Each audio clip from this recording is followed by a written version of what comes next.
ce dimanche 12 avril 2020, qui est le dimanche de Pâques, nous vous saluons au nom du Père, du Fils et du Saint-Esprit. Amen. L'Église présbytérienne méthodiste du Bénin, en ce jour qui est la fête pascale, le thème utilisé est intitulé « Jésus est ressuscité ». Avec le texte de l'évangile de Jésus-Christ selon Matthieu, chapitre 28, versets 1 à 10, nous allons méditer ensemble la parole de Dieu. Chers frères et sœurs en Christ, nul œil humain n'a vu Jésus sortir du tombeau. Mais Dieu a pris soin de marquer cette glorieuse victoire sur la mort et l'enfer par une manifestation spéciale de sa puissance. Ce sont à nouveau des femmes qui seront les dépositaires des premières paroles du ressuscité. La crainte, la joie, le bonheur de retrouver leur Sauveur se confondent dans ce mouvement d'adoration par lequel les femmes veulent s'assurer que c'est bien lui. Les évangélistes Marc et Luc rapportent que les femmes se rendent de bon matin au sépulcre afin d'embaumer le corps de Jésus. Preuve qu'elles n'avaient pas vraiment compris ce qu'il avait au sujet de la résurrection. Elles ne s'en souciaient pas alors que les ennemis de Jésus craignaient de voir réaliser ce qu'il avait déclaré. Ils avaient raison. Les femmes se demandaient qui roulerait la grosse pierre qui fermait la tombe. Inquiétude inutile. Il n'est point ici. Il est ressuscité. Comme il vous l'a dit. Matthieu 28, verset 6. Chers bénéficiaires de la parole, vendredi, les intimes de Jésus pleuraient sur sa disparition définitive et sur toutes leurs illusions perdues. Mais voici qu'au matin du premier jour de la semaine, leur mort devenait le vivant, le Seigneur ressuscité, qui les chargeait aussitôt d'une mission, celle d'aller annoncer sa résurrection et de conquérir le monde en son nom. Chers frères et sœurs en Christ, le chrétien, lui, accueillera toujours, avec une foi émerveillée et débordante de reconnaissance, cette bonne nouvelle.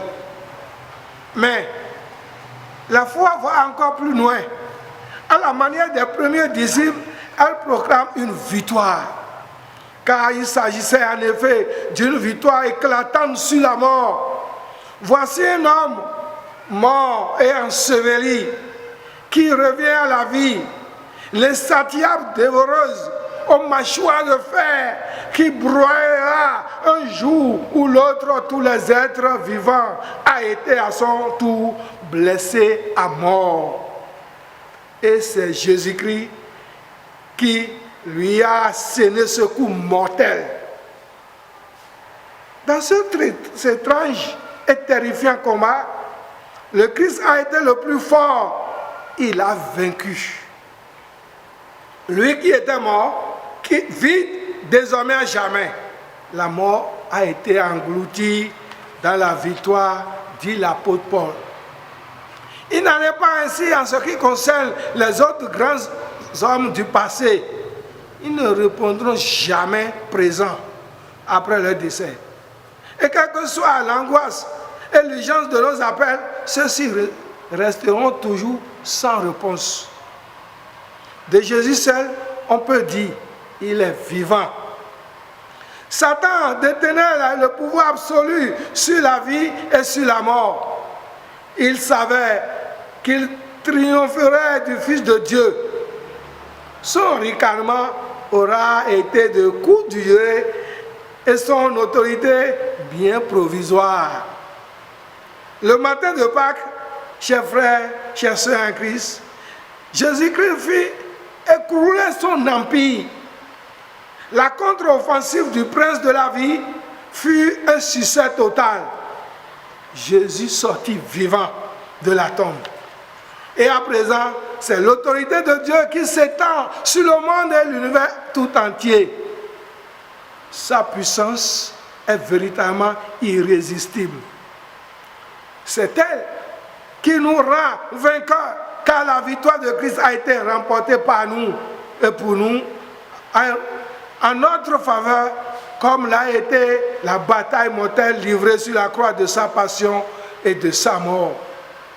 Ainsi, la somme de nos misères humaines, la somme des souffrances accumulées ici-bas, toutes les peines que nous endurons, parfois avec des soupirs inexprimés, ne sont pas le dernier acte du drame de notre existence et de notre destinée.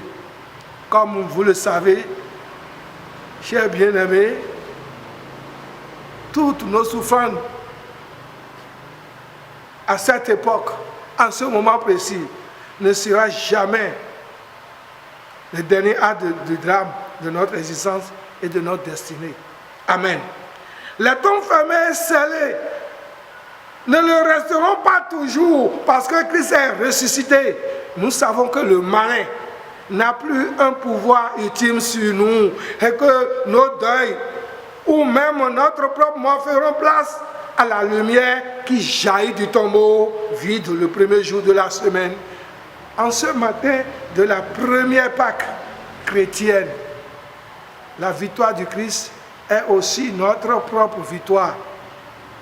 Accueillons-la donc par la foi et sachons que nous chrétiens sommes désormais ambassadeurs envoyés par le roi des rois. Il faut que le drapeau flotte au haut sur notre ambassade. Nous portons une lumière. Nous devons la laisser briller. Bien qu'elle ne paraisse être comme une bougie clignotant dans un monde de ténèbres, notre tâche est de la faire briller, car le Seigneur Jésus est vraiment ressuscité. Alléluia. Amen.